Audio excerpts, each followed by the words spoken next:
Okay. So last time हमने देखा था कि लीनियर लेआउट कैसे काम करता है, और आपने उस पर कोई प्रैक्टिस वगैरह की होगी यकीनन। कोई क्वेश्चन आया आपके माइंड में उसके बाद? जी, मैंने ना उसमें कुछ चीजें देखी थी, तो लाइक मैं इसमें लिख रहा था, तो वो मैंने स्क्रीनशॉट लिए थे, मैं आपको बताता हूँ।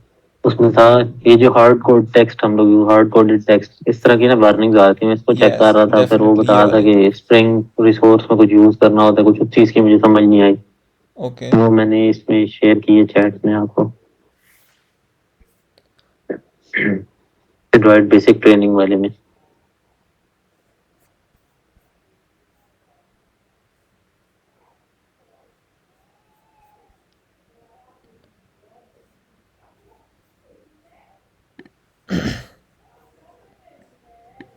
ठीक है, हार्ड कोडेड, हाँ ये वार्निंग आ रही है।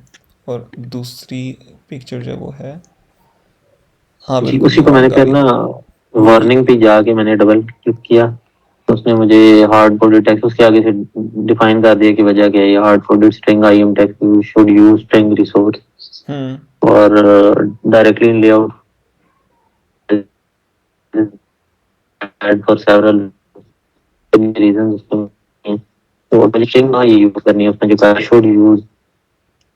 ओके, अभी आपको नजर आ रहा है कि लिखा हुआ hard code string should use? जी ठीक है।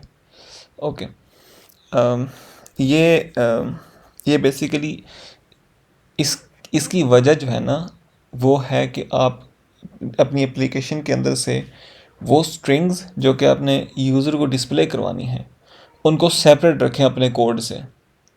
इसकी क्या वजह होती है? इसकी वजह होती है ताकि उन स्ट्रिंग्स को इन फ्यूचर अगर आप कहो कि ओके मैंने अब इस ऐप को उर्दू में भी डिस्प्ले करवाना है, या मैंने इस ऐप को अरबी में भी डिस्प्ले करवाना है, या हिंदी में डिस्प्ले करवाना है, या फिर फ्रेंच में, इटालियन में, जिस मर्ज़ी में, ठीक है, तो आपके पास वो स्ट्रिंग की लिस्ट अलग से मौजूद हो। आप उसको बस एक और फाइल क्रिएट करें और उसके अंदर उनकी ट्रांसलेशन लिख दें। ठीक है। ठीक है। अभी जो मैंने बात बताई वो समझे? अच्छा ओके। अब देखें ये होता किस तरह से है। इधर ये आपको बटन भी दे रहा है वैसे, जी एक्सट्रैक्ट स्ट्रिंग रिसोर्स। ठीक है, कि इसमें जो स्ट्रिंग रिसोर्स मौजूद है, जो स्ट्रिंग इसके अंदर मौजूद है, उसको निकाल लूँ इसमें से, निकाल दे ये इसमें से मुझे। इसको मैं क्लिक करूँ ना, तो वो कहता है ठीक है ये आपकी स्ट्रिंग है, ये मैं निकाल रहा हूँ, इसको किस रिसोर्स नेम के अगेंस्ट सेट करूँ। तो मैं इसको कोई भी नाम रख सकता हूँ, ठीक है। लेकिन फॉर एग्जांपल इसने ये नाम रखा हुआ इधर एक्सएमएल अंडरस्कोर प्रोजेक्ट, तो यही रख लेते हैं। इसको मैं करता हूँ ओके। तो ये देखें इसने इसको कर दिया add string XML layout underscore project. ठीक है। अब अगर इसको मैं अच्छा। ओपन करूँ कि ये क्या चीज़ है, वही कंट्रोल करके क्लिक करूँ, तो ये एक अलग फाइल है स्ट्रिंग्स डॉट एक्सएमएल, जो कि अगर आप इधर देखें तो ये जो रिसोर्सेज थे ना, जिसके अंदर लेआउट कल हमने जी देखा था, इसी के अंदर एक वैल्यूज़ के नाम से है फोल्डर, जिसमें स्ट्रिंग्स के नाम से एक जी फोल्डर है। बिल्कुल। ठीक है। और इन स्ट्रिंग्स के ठीक है। अंदर जितनी आप स्ट्रिंग्स ऐड करते जाओगे तो वो आपको बेसिकली इधर ऐड होती जाएंगी। ये जिस तरह अभी हमने ऐड किया ठीक है। एक्सएमएल लेआउट प्रोजेक्ट, उसके अगेंस्ट देखें उसने ये स्ट्रिंग जो हमारी थी वो लिख दी है। ठीक। ठीक है। तो अब यहाँ पे यूज़ क्या ठीक होगा, है। Add string slash XML layout underscore project के स्ट्रिंग के रिसोर्सेज में से ये इस वाले स्ट्रिंग को यहाँ पे ऐड करना है। अब जिस तरह ये है, ये भी ठीक वही है। कह रहे हैं कि हार्ड कोड आपने किया हुआ है, इसको सेपरेट कर लें, तो इसको भी एक्सट्रैक्ट कर लेते हैं। इसकी सपोज हम आईडी कुछ और कर लेते हैं, text view second text for example. ठीक है। तो अब इस स्ट्रिंग्स फाइल के अंदर इसने एक और बना दिया ये, और ये बाय द वे इसके अंदर भी ऐड कर सकते हैं। मसलन यहाँ पे खुद बंदा करे स्ट्रिंग्स नेम उसका रखना है आपने, सपोज क्या होना चाहिए, for example home activity title. ठीक है। और यहाँ पे आपने उसका नाम रख देना है कि होम फॉर एग्जांपल। तो अब जहाँ पे आपने होम डिस्प्ले करवाना है, वहाँ पे आप होम एक्टिविटी टाइटल लिखें, ताकि उसकी जगह वो होम लिखना शुरू अच्छा, कर ये दे। जो होम हमने लिखा है ये बेसिकली उसकी आईडी है, वहां पे हमें ये आईडी बनानी पड़ेगी ना, जिस तरह वहां हमने एट द रेट करके बनाई थी, वो इधर आ गई है हमारे पास, हाँ, इससे नहीं रिप्रेजेंट नहीं हो मैं रही आपको है। बताता हूँ, वहाँ पे बनाई नहीं है, यहाँ पे ठीक। बनाई जा रही है, वहाँ पे इस्तेमाल हो रही है। ठीक है। ठीक है। ठीक है। ये ठीक आईडी है। बनी है, ठीक है। ये इस आईडी के अगेंस्ट ये वैल्यू बनी है, और ये पूरी चीज़ यहाँ पे यूज़ हो रही है। जी ठीक है, ठीक है, ठीक है। यहाँ पे भी वही है, जो जितने आपने वहाँ पे बनाए हुए होंगे, जब आप कंट्रोल स्पेस करेंगे तो आपको इधर वो डिस्प्ले करवाएगा, app name, home, activity title, और बाकी और ढेर सारे भी हैं जो कि एंड्रॉयड के अपने होते हैं। ठीक है, ये देखें, ये बीच में एक्सएमएल जी ठीक। लेआउट प्रोजेक्ट भी है और टेक्स्ट व्यू भी है। और यही अगर आप एक्टिविटी में आए तो जिस तरह यहाँ पे आर डॉट लेआउट था ना, अब वो भी रिसोर्सेज में है चूँकि, तो ये हो जाएगा आर डॉट मतलब रिसोर्सेज डॉट, अब यहाँ पे आप देखें तो आपको मिलेगा एक स्ट्रिंग, ये स्ट्रिंग। ठीक है, स्ट्रिंग डॉट, जी ये देखें, ये आपको आपकी टाइटल, आपके जो स्ट्रिंग्स है वो दिखाना शुरू हो गया। Sorry, app name, home, activity title, XML project, text view, second text. ठीक है, तो अगर टेक्स्ट आपने, जी फॉर ठीक। एग्जांपल मैं आपसे ही कहूँ कि आपने एक बटन के प्रेस पे टेक्स्ट व्यू का टेक्स्ट चेंज करना है। अब टेक्स्ट व्यू जो है इधर, ये मैं एक कोड लिख रहा हूँ, ये आप इसको फिलहाल इग्नोर करें, इसको मैं रिमूव कर दूंगा, आपको सिर्फ दिखाने के लिए कर रहा हूँ कि वार्निंग इधर भी आती है, सिर्फ उधर नहीं आती। ठीक है, आर डॉट आई डी के लिए से मेरे पास,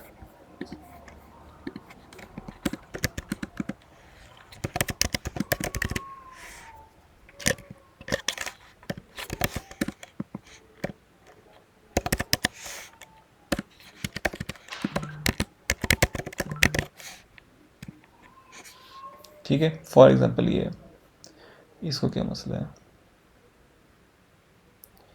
लेआउट एक्टिविटी में does not contain a declaration of ID text view, है तो सही।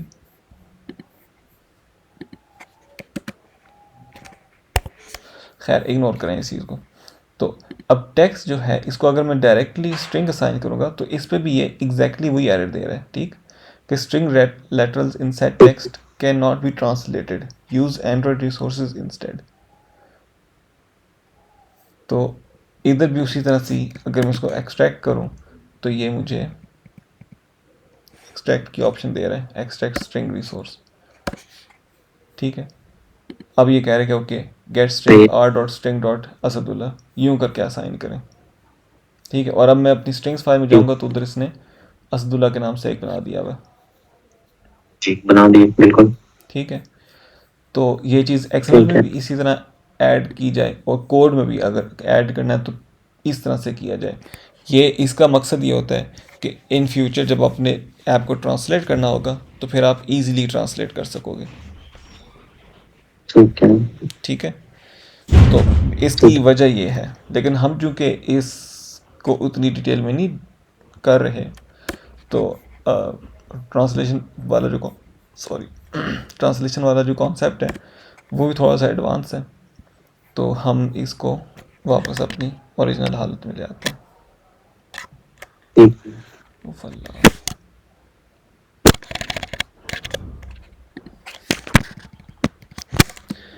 XML layout project second text. Okay, अब और कोई क्वेश्चन आपका? ये था एक क्वेश्चन था। यही था, ठीक है।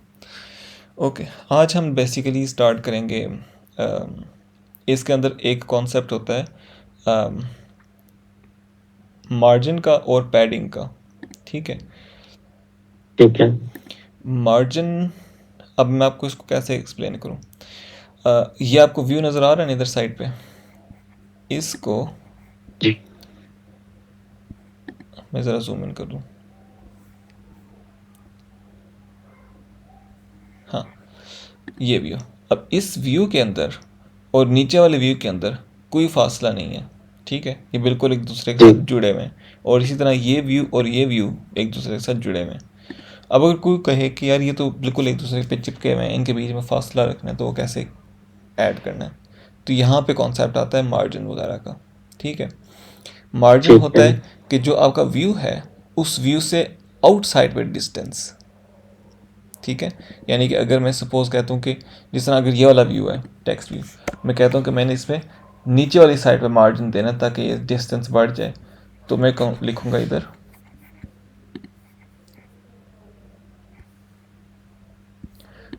इधर मार्जिन बॉटम, ये वाला, ये ऑप्शन, ठीक है। और यहाँ पे मैं इसको कोई एक यूनिट दे दूंगा वही डीपी में।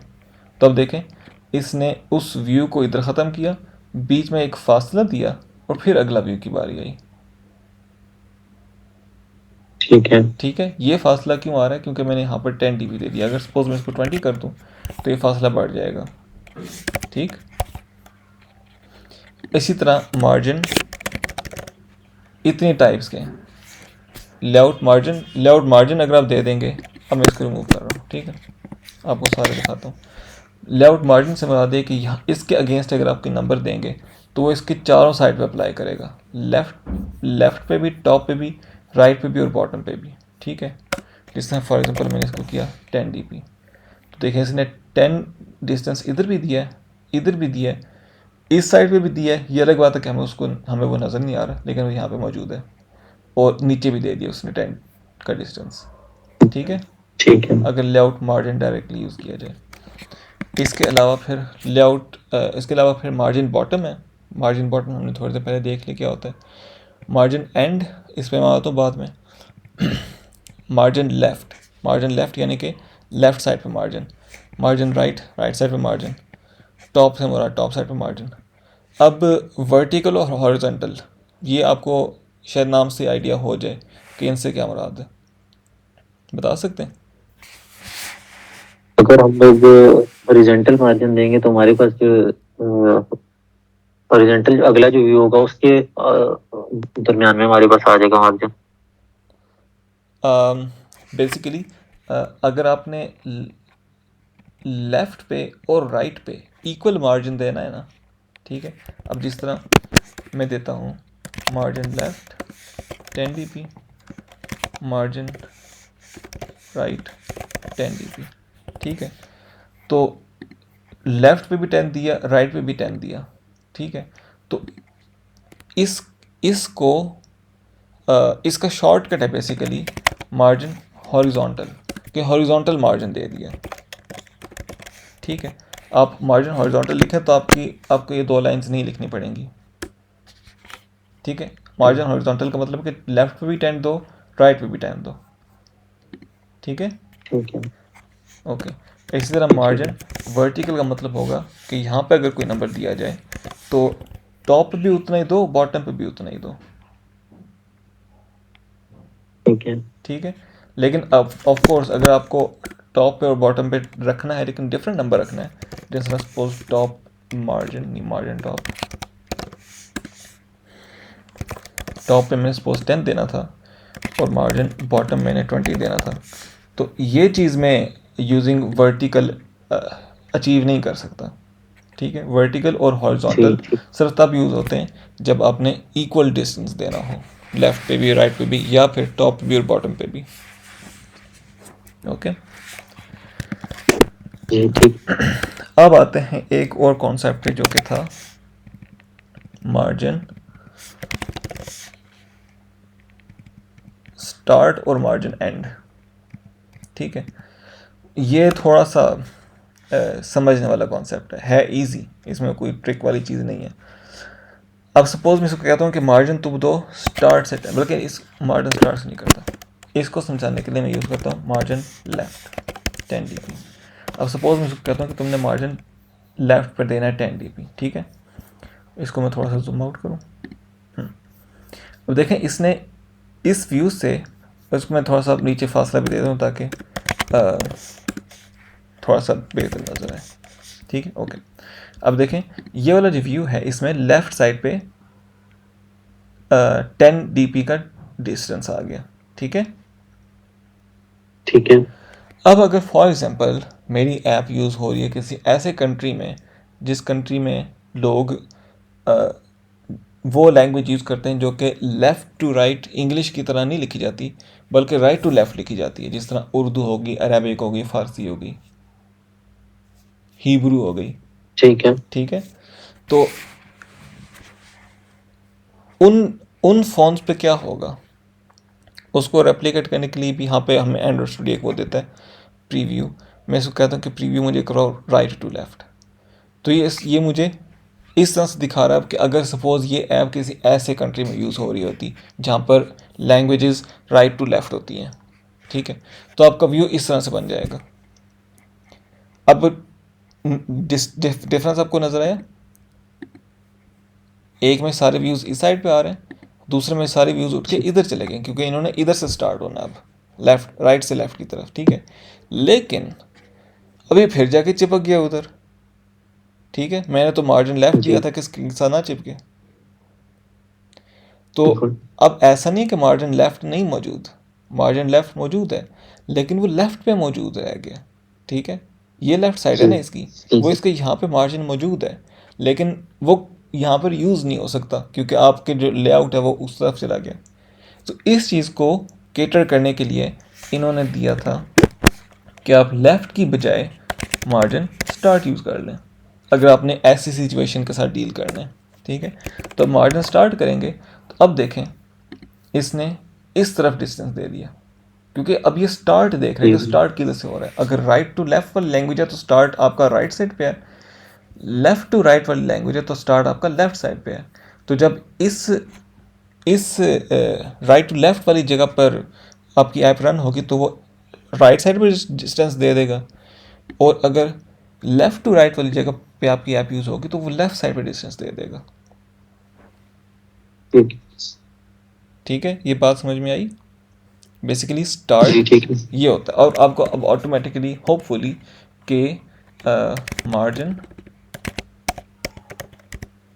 एंड की भी समझ आ गई होगी कि इसका क्या काम है।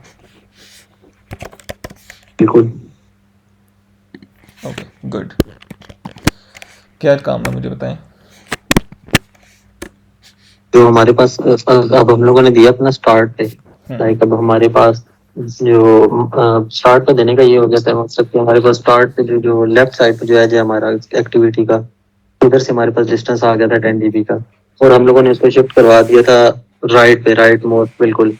तो उस जगह पे ले जाके भी अगर हमारे पास मार्जिन जो अगर हम उसके राइट पे देंगे तो वहां से हमारे पास गैप आ जाएगा। ये हमारे पास राइट और उसका हो गया। अब स्टार्ट और एंड की अगर बात करें तो अगर हमने एंड से मार्जिन देना हो उसका, तो उसके लिए हमारे पास यही काम एंड पे हो जाएगा, जो भी हम लोग स्टार्ट पे कर रहे हैं या उसके एंड पे वही वाला काम कर देंगे। हाँ गुड। बेसिकली ये कि अगर लेफ़्ट टू राइट लैंग्वेज है जिस तरह से अभी शो हो रही है तो उसमें मार्जिन एंड पे प्लेस करने से, अगर मैं यहाँ पर एंड मार्जिन दूँ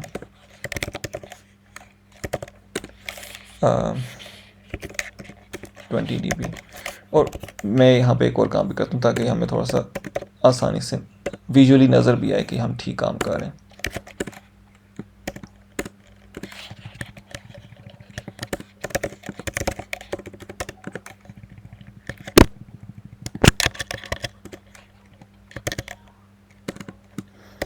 यहाँ पे मैं सपोज एक एम्प्टी व्यू ऐड कर देता हूँ of 20 dp width and 20 dp height, और इस पर एक बैकग्राउंड कलर दे देते हैं, फॉर एग्जांपल हैश 1 2 3 4 5 6।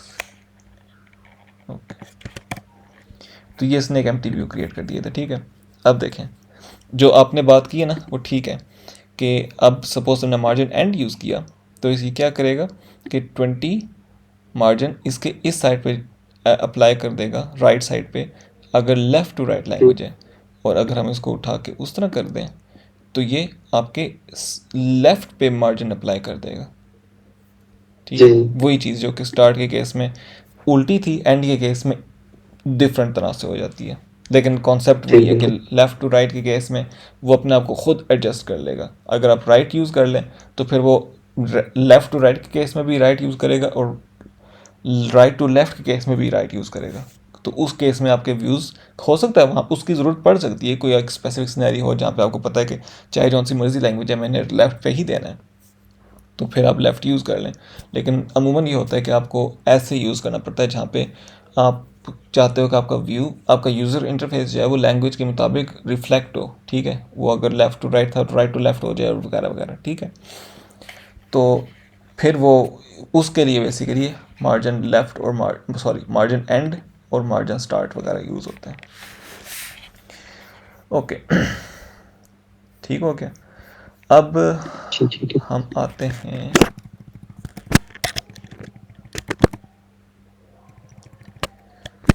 एक दूसरे कॉन्सेप्ट पे। अभी हमने देखा मार्जिन के, मार्जिन किस तरह काम करते हैं, ठीक है। अब मैंने मार्जिन यहाँ पे अप्लाई किया हुआ है, बॉटम वाला ये, ठीक है, जिस वजह से इसके बीच में इतना डिस्टेंस आ रहा है। अब मार्जिन में मैंने आपको स्टार्ट में बताया था कि जो व्यू है ना वो यहाँ पे ख़त्म हो जाता है, उस व्यू के बाद डिस्टेंस स्टार्ट होता है, ठीक है। एक और चीज़ होती है मार्जिन की तरह जिसको कहते हैं पैडिंग, ठीक है, ये। और इसमें भी आप नोट करें, इसमें भी वही कुछ ही है, पैडिंग जो कि चारों तरफ होगी, ये वाली पैडिंग, ठीक है, जो कि चारों तरफ अप्लाई होगी, बॉटम का तरफ सिर्फ नीचे अप्लाई हो।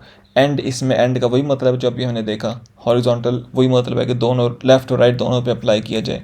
लेफ़्ट और राइट ऑब्वियसली लेफ़्ट और राइट है, स्टार्ट का मतलब जो हमने अभी देखा कि स्टार्ट किस तरह से काम करता है, और पैडिंग टॉप यानी कि ऊपर की तरफ मार्जिन।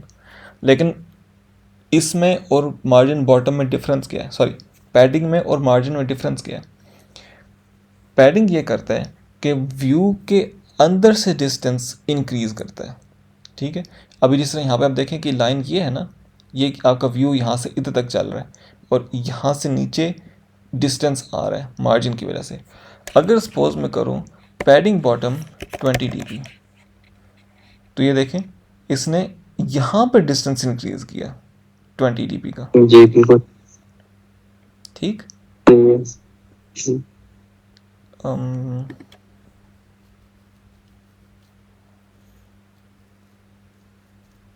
ओके, कोई नज़र का धोखा होगा शायद।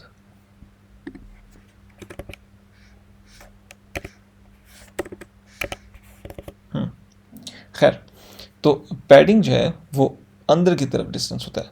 इसका क्या फ़ायदा होता है कि आपका व्यू जो है ना वो उसका साइज़ बढ़ जाता है। अगर आप मार्जिन यूज़ करते हैं तो उससे आपका व्यू का साइज़ नहीं बढ़ता, और दोनों का अपनी अपनी जगह पे यूज़ है। किसी जगह पे आप चाहते हो कि आपका व्यू का साइज़ इंक्रीज़ हो जाए, ठीक है, तो वहाँ पे आप फिर पैडिंग यूज़ करते हैं। कहीं पे आप चाहते हो कि व्यू का साइज़ ना इंक्रीज़ हो, सिर्फ डिस्टेंस बढ़ जाए, तो वहाँ पे फिर आप मार्जिन यूज़ करते हो। और पैडिंग में भी वही चीज़ें, पैडिंग स्टार्ट करेंगे तो आपका डिस्टेंस इधर इंक्रीज़ हो जाएगा, ये देखें, ठीक है, व्यू उधर ही है, व्यू स्टार्ट इधर से ही हो रहा है, लेकिन बीच में डिस्टेंस इंक्रीज़ हो गया क्योंकि डिस्टेंस इसने अंदर की तरफ इंक्रीज़ किया। पैडिंग एंड 20, तो ये चीज़ बढ़ गई, और पैडिंग टॉप 20 dp, तो अभी देखें पूरा व्यू जो है उसका साइज़ इतना बढ़ गया। अब इसका फ़ायदा क्या होता है पूरे व्यू का साइज़ बढ़ने का। अमूमन आपने देखा होगा, बल्कि ये उस पर मीम्स भी बनी हुई हैं कि ऐड जो होता है, जो डिस्प्ले हो रहा होता है, उस पर जो क्रॉस होता है वो बिल्कुल छोटू सा कोने पे डाला हुआ होता है उन्होंने, और उसको बंदा क्लिक करना चाह रहा होता है लेकिन क्लिक नहीं हो रहा होता। वो देखा मैंने आपने।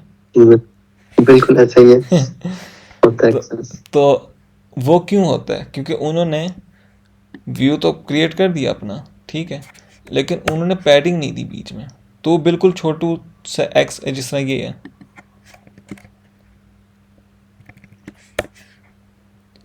अब अगर ये मैं कहूँ कि ये क्रॉस बटन है, तो ये देखिए कितनी छोटा सा एरिया है इसका जिस पे आपने टैप करना है एग्जैक्टली, तो फिर जाके इसको समझ में आएगी कि अच्छा इस व्यू को क्लिक किया गया और फिर मैंने कोई और एक्शन लेना है उस पर, ठीक है। इसको नहीं पता, मतलब पता तो चलेगा ज़ाहिर है, लेकिन ये इतना छोटा है कि आपका थंब, आपकी फिंगर जब इसको टच करने की कोशिश करेगी तो वो बाहर ज़्यादा टच करेगी, इसको कम टच करेगी। तो एंड्रॉयड उसको डिटेक्ट करने में उसको डिफ़िकल्टी होगी कि आप किस चीज़ को एग्जैक्टली टच करना चाह रहे थे, तो इससे यूज़र एक्सपीरियंस जो है वो ख़राब होता है, सही है। तो अगर मैं सपोज इस पर करता हूँ पैडिंग चारों तरफ 20 dp, अब ये देखें कितना साइज़ बढ़ गया इसका, ठीक है। अब नज़र ये यूज़र को छोटा सा एक्स ही आएगा एक कोने पे, लेकिन यूज़र पूरे एरिया में कहीं पर भी क्लिक करे तो वो ये क्लिक रजिस्टर हो जाएगा, एंड्रॉयड को समझ में आ जाएगी कि ओके ये वाला व्यू है जिसकी बात की जा रही है, क्योंकि इसका एरिया बढ़ गया। अब आपका थंब इस पे इजीली, थंब या फिंगर इस पे इजीली टच कर सकती है, ठीक है। तो पैडिंग का ये होता है मकसद।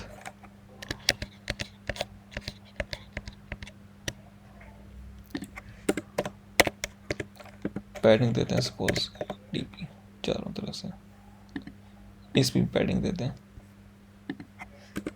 और बाय द वे ये पैडिंग वगैरह ये सब अप्लाई होते हैं तमाम व्यूज़ पे, मतलब ये सिर्फ टेक्स्ट व्यू का फीचर नहीं है। अगर मैं इस पे अप्लाई कर दूँ इमेज व्यू पे पैडिंग, तो इस पे भी 8 dp उसी तरह अप्लाई होगा कि डिस्टेंस बीच में बढ़ गया और बीच में उसके इमेज आ रहा है अब।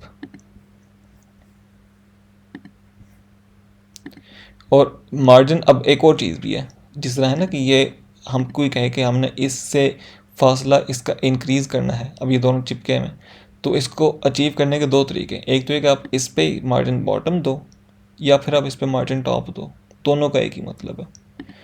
बेसिकली होता है ना कि दो बंदे आपस में नज़दीक नज़दीक बैठे हुए हैं, तो आप कहते हो कि यार इनके बीच में हमने फासला इंक्रीज़ करना है, वो दो क्लास में स्टूडेंट्स हैं जो कि तंग कर रहे हैं, ठीक है, आप उनको उनको अलग अलग बिठाना है, तो आप लेफ़्ट वाले को कहो कि यार आप उठ के दूसरी साइड पे चले जाओ, या फिर आप राइट वाले को कहो कि आप उठ के दूसरी साइड पे चले जाओ, दोनों से at the end result same निकलेगा कि उनके बीच में फासला आ जाएगा। तो ये वही वाला कॉन्सेप्ट है। यहाँ पे मैं मार्जिन टॉप दूँ सपोज 10 dp, इसका भी वही मतलब है कि ऊपर इसने यहाँ से इधर तक डिस्टेंस इंक्रीज़ कर दिया, या फिर मैं इस पे मार्जिन बॉटम दूँ 10 dp, तो इसने भी एग्जैक्टली वही चीज़ आपको बना कर दी है। डिफरेंस ये है कि इसमें यह है जो कि जो फासला एनफोर्स कर रहा है, और दूसरे केस में ये व्यू था जो कि फासला एनफोर्स कर रहा है। जी ठीक है, ठीक है, जी ठीक है। सो ये थी हमारी आज की क्लास, मार्जिन और पैडिंग और इनके बीच में डिफरेंस और इनके यूजेजेस। ठीक है, ठीक है, कोई क्वेश्चन अभी तक? ठीक है, ये क्लियर है। मैं इस पर मजीद प्रैक्टिस करूँगा इंशाल्लाह, फिर आप कोई क्वेश्चन हुआ तो आपसे डिस्कस करूँगा। हाँ ठीक है, सही है, इस पर एक्सपेरिमेंट्स करके देखें। इसमें एक और भी आपको चीज़ दिखाता हूँ। अब जैसे मैंने इस पे मार्जिन बॉटम दिया हुआ है ना, और इसके नीचे सपोज एक और मेरा कोई व्यू है,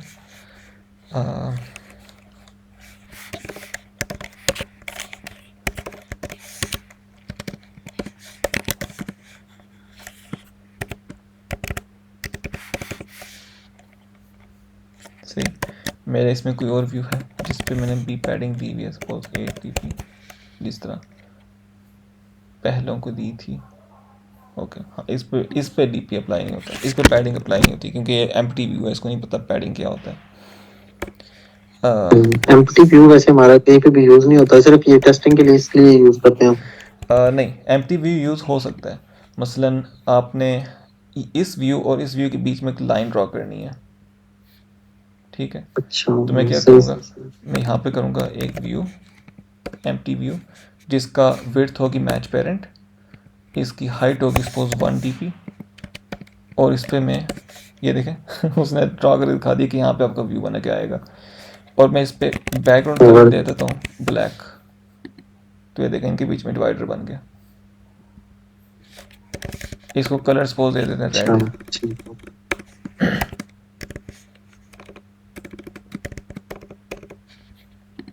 रेड कलर की लाइन बन गई। ठीक है। ठीक है, तो व्यू यूज़ होता है, लेकिन इतना फ्रीक्वेंटली नहीं यूज़ होता। सही है, तो अब फॉर एग्जांपल ये कोई और व्यू है हमारे पास, ये तो मैंने बस व्यू बना दिया ना इधर, लेकिन ये हो सकता है टेक्स्ट व्यू हो या कोई भी और व्यू हो। सही, अब यहाँ पर मैं आपको चीज़ बताना चाह रहा हूँ ना, वो ये कि आपने ये देखा होगा कि आपने कोई एक ऐप यूज़ करते हुए किसी एक बटन पर प्रेस करो तो कोई एक स्पेसिफिक व्यू गायब हो जाता है, उसकी जगह कोई और व्यू आ जाता है। ठीक है, तो व्यू को गायब करने के लिए एक जो इनकी वो होती है ना चीज़ यूज़, वो विजिबिलिटी होती है। विजिबिलिटी बाय डिफ़ॉल्ट हर एक की विजिबल होती है। सही है, इसको गॉन किया जा सकता है। गॉन से मुराद है कि विजिबिलिटी ख़त्म कर दी जाए इसकी, तो वो व्यू ख़त्म हो गया उधर से, ये देखें इधर से वो व्यू ख़त्म हो गया, सिर्फ ये वाला व्यू नज़र आ रहा है और ये वाला व्यू नज़र आ रहा है।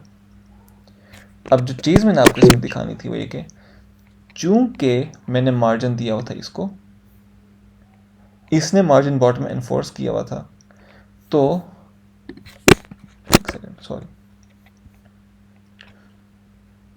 हाँ, इसने मार्जिन बॉटम इन्फोर्स किया हुआ था, तो इस व्यू के गायब होने के बावजूद ये व्यू उठ के जब ऊपर आया तो इसके साथ आके चिपक नहीं सका। ठीक, जी बात समझ आई आपको? जी जी, बिल्कुल। गुड। अगर मतलब हमारे पास वो उसकी विजिबिलिटी हम लोगों ने बस की, या हमने विजिबिलिटी ऑफ की है, लेकिन ये मैं नहीं समझाना चाह रहा। जो चीज़ मैं आपको समझाना चाह रहा हूँ वो ये कि मार्जिन चूंकि ये इन्फोर्स कर रहा था, तो अब चाहे ये व्यू हो चाहे कोई भी व्यू हो नीचे, इसकी वजह से, इस मार्जिन बॉटम की वजह से सब पे वो अप्लाई होगा। अगर ये व्यू बीच में से निकल जाए तो ये वाला मार्जिन बॉटम अब इस पे अप्लाई होगा। जी ठीक है, ठीक है, मतलब उसका मतलब डिस्टेंस अब उससे उतना हो गया। एग्जैक्टली हाँ, ठीक अप्लाई है, होने वाला मार्जिन मैं उतना। वर्ड गलत यूज़ कर रहा हूँ। कहने का मतलब है कि ये वाला मार्जिन, इस वाले मार्जिन ने इसके बॉटम पे डिस्टेंस बना दिया। ठीक है, अब कोई भी व्यू, जी इसके नीचे ठीक है, जो भी व्यूज़ आएंगे वो कोई भी व्यू उस डिस्टेंस को क्रॉस नहीं कर सकता, चाहे वो ये व्यू हो चाहे वो कोई और सही। व्यू हो। ठीक है, अब ठीक फॉर है एग्जांपल मैंने आपको पहले कहा था कि इसमें मार्जिन बॉटम दें या इसमें मार्जिन टॉप दें, इनका सेम मतलब है। ठीक है, तो इधर विजुअली तो सेम मतलब है, लेकिन आपने ये देखना होगा कि कोई ऐसा व्यू तो नहीं है जो कि आपने, मतलब depending upon the usages of the app, कोई ऐसा बटन तो नहीं है जो कि आपने गायब करना है, बटन कह रहा हूँ, कोई ऐसा व्यू जो कि आपने गायब करना है या शो करना है। ठीक है, अब फॉर एग्जांपल ये केस है कि मैंने कहा कि ओके इनके बीच में डिस्टेंस ऐड करना था, मैंने मार्जिन टॉप करके डिस्टेंस ऐड कर दिया, और बाद में मुझे हुआ कि अच्छा मैंने इस वाले स्पेसिफिक व्यू को गायब भी करना है किसी एक स्पेसिफिक एक्शन पे। अब जब ये गायब होगा तो क्या होगा? अब देखें ये व्यू उसके साथ आके चिपक गया, देखें, जी ये आपको नज़र आ रहा है? जी, बिल्कुल उसको बिल्कुल एडजस्ट के साथ चला गया हमारे पास। हाँ, ये उसके साथ जाके चिपक गया। क्यों? क्योंकि जिस व्यू ने एनफोर्स किया हुआ था मार्जिन, वो व्यू ही गायब हो गया। जी तो मार्जिन ठीक टॉप है। और मार्जिन बॉटम विजुअली सेम है, but they actually mean two different things. ये बात समझ आई आपको? ये हमारे पास उससे जो नेक्स्ट व्यू है उसके लिए, मतलब एक व्यू अगर हमारे पास एंड होता है तो उससे जो नेक्स्ट व्यू होता है, यानी उससे निचला व्यू जो उससे सीक्वेंस में अगला व्यू है, उसका और जो प्रीवियस वाला है उनके दरमियान हमारे पास डिस्टेंस मेंटेन करेगा ये। क्या चीज़? लाइक अब हम लोगों ने अगर कोई भी तीन व्यू हम यूज कर रहे हैं वर्टिकली, और डिस्टेंस जो हम लोगों ने फर्स्ट व्यू का सेकंड व्यू के साथ रखा हुआ है वो हमारे पास है 10 dB, और हम लोगों ने उसको मार्जिन उससे बॉटम जो करके अगला रखा व्यू है। है उसके थ्रू या उसके बीच वाले व्यू को हम रिमूव कर देते हैं, तो जो लास्ट व्यू है वो अगर ऊपर आएगा तो हमारा डिस्टेंस मेंटेन करेगा जो फर्स्ट व्यू पे हमने उसके मार्जिन के जरिए लगाया होगा। हाँ, ये बात आपने ठीक की है, लेकिन जो टेक अवे में चाह रहा हूँ ना आप लें, वो ये कि मार्जिन जिस व्यू पे डाला जाएगा ना, वो व्यू मेक श्योर करेगा कि इसको मैंने एनफोर्स करना है या नहीं। ठीक है, अब मार्जिन इस पे अगर मैं ठीक डालूँगा तो फिर ये ठीक मार्जिन इस व्यू के गिर्द एक बाउंड्री बन गई, बेसिकली एक इनविजिबल बाउंड्री जो कि बाकी व्यूज़ क्रॉस नहीं कर सकते। ये जो आपको इनविजिबल बाउंड्री, ठीक। ये तो खैर नहीं, आ, खैर ये जो इनविजिबल बाउंड्री है, मार्जिन के थ्रू होगा। ये ठीक जो है, नीचे वाली, अभी तो हम पैडिंग के जरिए डाल रहे हैं ना। पैडिंग में नहीं दिखा रहा, मैं पैडिंग नहीं दिखा रहा, अच्छा। मैं इस बाउंड्री की बात कर रहा हूँ। जो नीचे एक बाउंड्री बनी है ना, ठीक क्योंकि है। हमने मार्जिन सिर्फ बॉटम दिया ना, जी जी ये जो बिल्कुल। नीचे एक इनविजिबल जी बाउंड्री है ना, इसको कोई और व्यू क्रॉस नहीं कर जी सकता। जी ये वो है बाउंड्री जिसकी मैं बात कर ठीक रहा है। हूँ कि ये एक बाउंड्री बन जाती है उस व्यू पे, जो व्यू मार्जिन, जिस व्यू में मार्जिन होता है। ठीक है। ठीक है, तो अब चाहे ये वाला व्यू हो जी चाहे ये वाला व्यू हो, वो इस इनविजिबल बाउंड्री को क्रॉस नहीं कर सकते। ठीक है। अगर मार्जिन मैंने इस पे अप्लाई किया हुआ होगा, जिस तरह मार्जिन टॉप इस पे अप्लाई किया हुआ है, ठीक है, तो ये इन्फोर्स कर रहा होगा कि इसके ऊपर एक स्पेसिफिक जगह जगह तक, स्पेसिफिक जगह यानी कि 10 dp तक एक जगह है जो कि ये व्यू क्रॉस नहीं कर सकता, या इससे ऊपर जो व्यूज़ है वो क्रॉस नहीं कर सकते। ठीक है। ठीक है, तो जी इन टेक्निक्स को यूज़ करते हुए हमें ये बात पता होनी चाहिए कि अगर सपोज़ मैंने किसी व्यू को गॉन किया बाद में, तो ऐसा ना हो कि मेरा इंटरफेस घिच मिच हो जाए। मुझे पता होना जी चाहिए कि ओके मैंने इस वाले व्यू को गॉन करना है, तो मुझे मार्जिन टॉप नहीं देना चाहिए, मुझे मार्जिन बॉटम देना चाहिए। ताकि इसके जो नीचे वाला व्यू है जब ये गॉन हो तो उसके साथ जाके चिपक ना जाए, उसके बीच में डिस्टेंस रहे। जी ठीक है, ये बात मैं बेसिकली एक्सप्लेन करना चाह रहा था। क्लियर होगी बात, बिल्कुल समझ गया। चले,